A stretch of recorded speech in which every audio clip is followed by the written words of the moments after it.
Hi. Really quickly, I just wanted to show you a good example of peer review.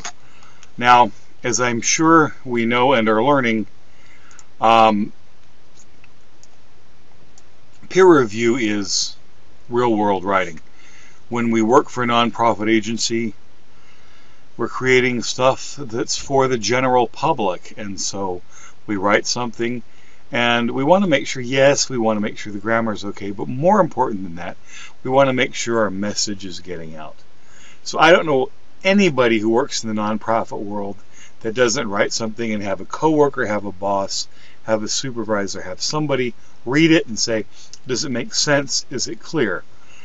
And I think everybody who's regularly doing the business of the course has been doing a good job of keeping on top of and offering peer review. But I just wanted to show you an excellent example. There were a couple. Sherry Baus had a really good one too, but I'm going to focus on Will Nichols. He was looking at Cindy's rough draft, and notice what he said. Not at Cindy, but Cindy, thank you for another opportunity to read, review, and critique your work again this week. As usual, you've prepared a well-organized piece of work. I'm not necessarily providing sandwich compliments before the meat of the picnic, but there is some meat provided to you in my review and critique. By chronologically following the criteria of Dr. Etheridge and that of the referenced Bill Stoller's Guide to Press Releases, I've compiled a comprehensive collection of compliments, critiques, and suggestions for your final draft of your press release. In your press release, I just got an email. In your press release, Happily Ever After Dog Rescue, the headline exemplified successful phrasing that was memorable and specific to the cause. No subhead was used, which is acceptable, but not ignored as part of my critique.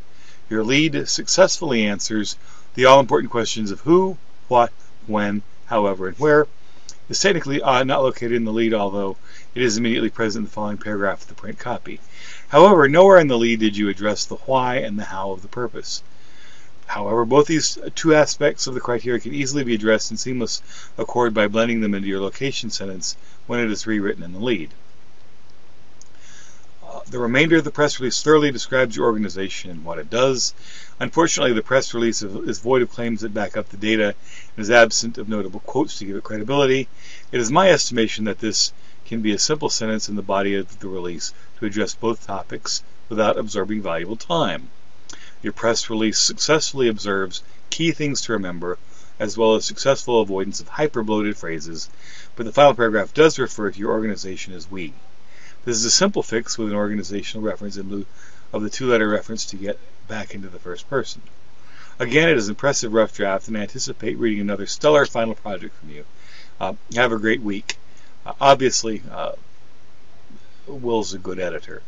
But notice what he does. He praises a lot, and I think he really thought Cindy's rough draft was really good. But rather than saying, oh, this is good, flows nice, he's very specific. I like the lead. You give this information. I like the way you phrase this. He is very specific about his suggestions for revision, and he applies the reading, because remember, we do the readings and the critiques of the readings to learn how to do the kinds of writing that we're going to do.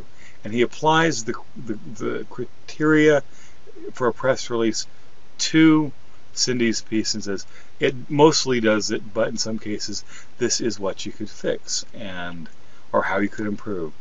And I thought that it was a really, really good piece of peer review. And if you can, go ye and do likewise. Thanks.